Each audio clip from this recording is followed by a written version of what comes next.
What's up, everybody? Back again with another reaction. And next up, I got the top 15 new open world games of 2017. It's from the channel Game Ranks. I'll leave the original link in the description below. So, let's get it. When open world games are done right, they can be some of the most immersive, interesting, and wildly imaginative games out there. Exactly. I'm Falcon, and today on Game Ranks, we're bringing you the top 15 open world games of 2017. Number 15 is Sea of Thieves, which is a game we've talked about a few times before. It looks really, really neat. It's essentially a sandbox pirate game, if that makes any sense to you. You either join a crew via matchmaking or invite some friends to have a party together. That's, I think, probably the best way to do I kind of already have a feeling what's going to be number one. Essentially everything and what's probably going to be number two. Which, as you know, takes more than just a We'll steering wheel. With treasure hunting, resource management, PvP, and a number of other really cool sounding features. Now this to me seems like it's probably going to be one of those games where it's either really, really good or the opposite, really, really bad. But it is rare, they know what they're doing, they've proven that quite a few times in the past, and I have some faith. Number 14 is Dual Universe, which is a game that has the distinction of sounding like the most ambitious thing I've ever heard in my life. They've talked about incorporating elements from games like Minecraft to Space Engineers to Star Citizen to even EVE Online, which, as you know, this creates a pretty wide feature set that they're creating expectations for, so let's hope they don't No Man's Sky this thing. In a lot of ways, it actually does sound like what No Man's Sky made itself sound like, in that there's a single, continuous, undivided universe that all the players inhabit, and you can basically do anything you think of. You can reshape terrain, you can build stuff, you can, even engage in politics if you want, which I'm sure people will. One thing that's really cool is you can build pretty much everything, including your ships, but it's not just building. You can also actually sculpt the ships to create legitimately... Not a huge fan of you can build cities, actual functioning cities, and that sounds pretty damn interesting. If this delivers, this is the thing that No Man's Sky claimed it was going to be, and I'm really excited for it, because I wanted that. That was the thing that I wanted. Number 13, Rime looks a lot like what The Witness would have been. I did a reaction to this trailer. Had an actual character and an actual story, and also borrowed heavily from the visual stylings of Legend of Zelda Wind Waker and Journey. It's essentially you're on an island, there are a lot of puzzles, the island is cursed, and you want to escape from that island, because really nobody wants to stick around for a curse. I might actually check that out eventually. It looks like it has significantly more personality and character than a lot of what that type of game seems to be lately. In some weird ways, actually, for me, creating some feelings of Myst, if you remember Myst. The trailers do something for me that games don't do a lot of nowadays, which is make me feel like how I felt when I saw new platformer commercials for the Super Nintendo and the Sega Genesis back in the day, with a lot of color and a fantasy setting and weird things that you don't expect. It really does make you feel a bit like a kid in a good way, not in a I'm stuck in the past sort of way, in a I'm excited to explore and discover a way.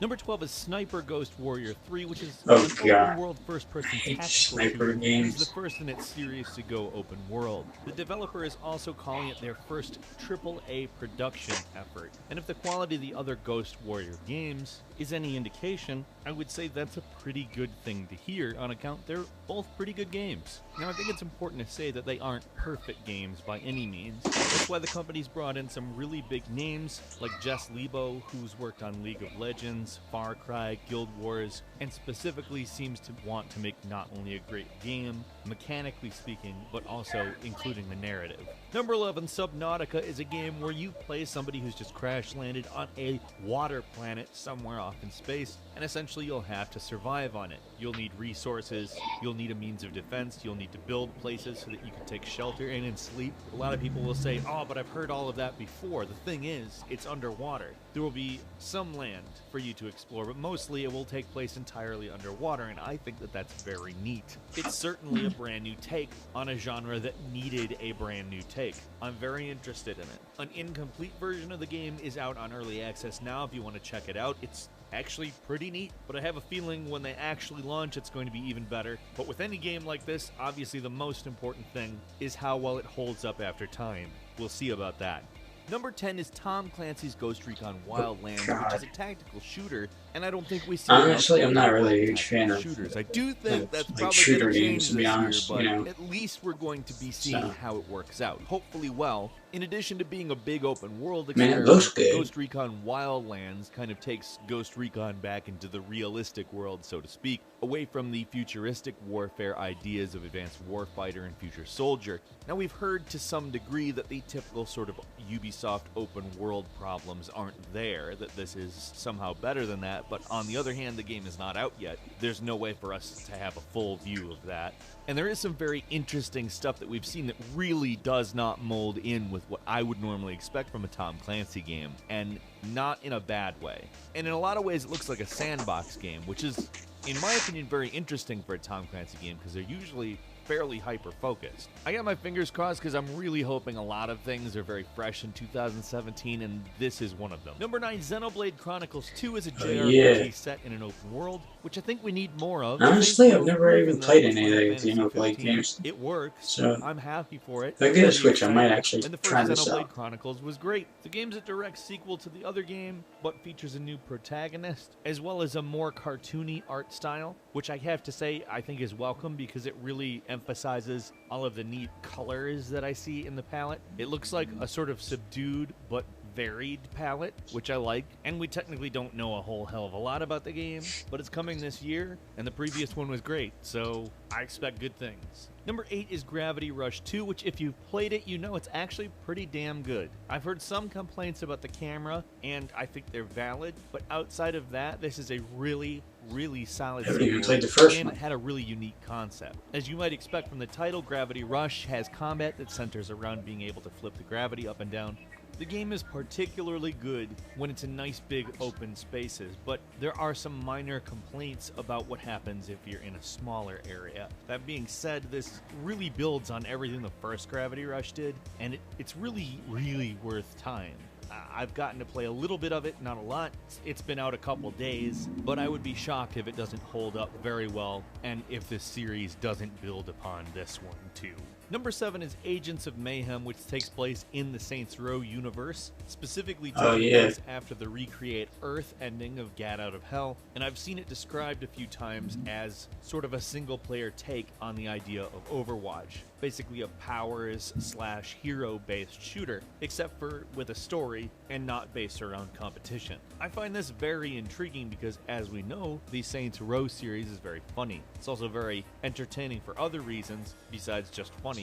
It happens to be charming at basically all times. An early indication shows this game will likely be similar. Number 6 is State of Decay 2, which is a zombie survival game that adds a few new ideas to the mix that has me pretty interested. First, it's a co-op game. It is not specifically a solo game, although you can play it that way if you like. I like the idea of teaming up with 3 of my friends to play one of these types of games, and actually having it work out in a manner where our cooperation is forced into the mix by us.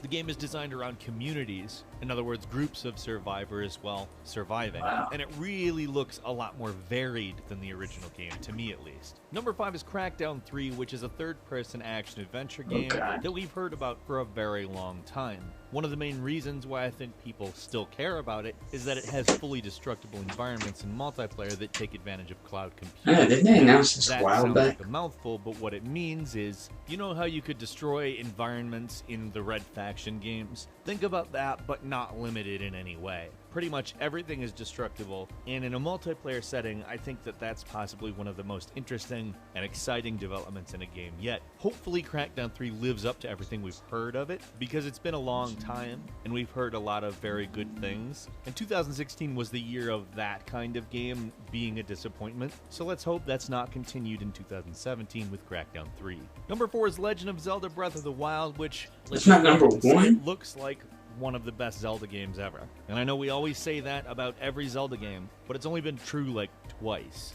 I would be pretty shocked if this wasn't a time this was true. This really looks like the next step in Zelda in a positive way. And the thing that I particularly like about it is its integration of technology. Are we looking at a post-apocalyptic Zelda? A place in which a technological society actually developed and was destroyed? If so, how did Link get there? The other thing the game does really well And I already have a feeling far I is know it's taking going to be the either styles that they came up with for Wind number Waker 2 or and number developing 1. them much further into a very, very unique, very cool looking concept that I think is going to translate over to open world really well. Number 3 is Mass Effect Andromeda, which can be best described as open galaxy because it's going to be a game that exists Never with was a many fan of of its Mass own Effect. open worlds that the players can travel between and explore and obviously take on missions. Although we don't really know exactly. Although I what will the say overarching that the whole plot is, we know concept that where it's a new everything galaxy carries over to like specifically because, the well, everything following seems to game or go whatever, haywire. that's And the pretty game is neat. built on Frostbite, which is obviously a really, really good engine that looks incredibly realistic and delivers great performance. I'm personally very excited for this game.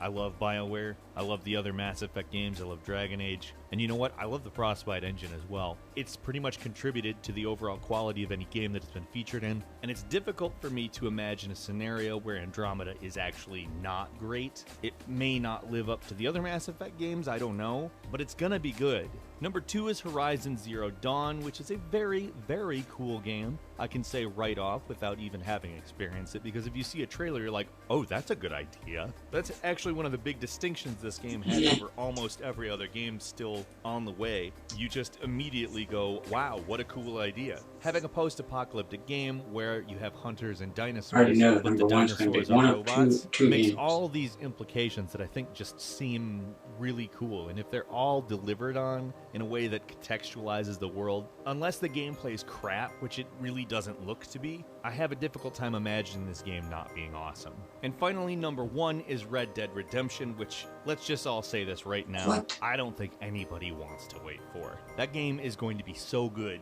because as we all know, Rockstar does such a great job developing their open world tech. How to can you such a not great include degree Super Mario that also Odyssey haven't on been this list? responsible for the non-linear story between different characters in the previous Grand Theft Auto, and the first Red Dead just being such a damn good game. There's a reason I made a story summary that took us through that entire trip. It's because it's enjoyable as hell. I'd recommend you'd watch that video and watch more Game Ranks in the future, because we're going to cover Red Dead Redemption 2 as much as we can.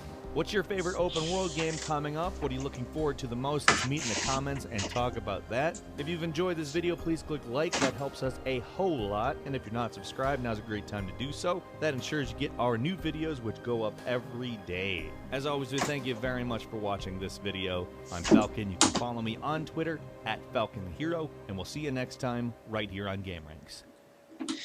Yeah, it wasn't a bad list. I still think they kind of missed the opportunity, by not including Super Mario Odyssey, But anyway, so yeah, leave a comment down below. Let me know what y'all thought. And if you liked this video, remember to like and subscribe. Thanks.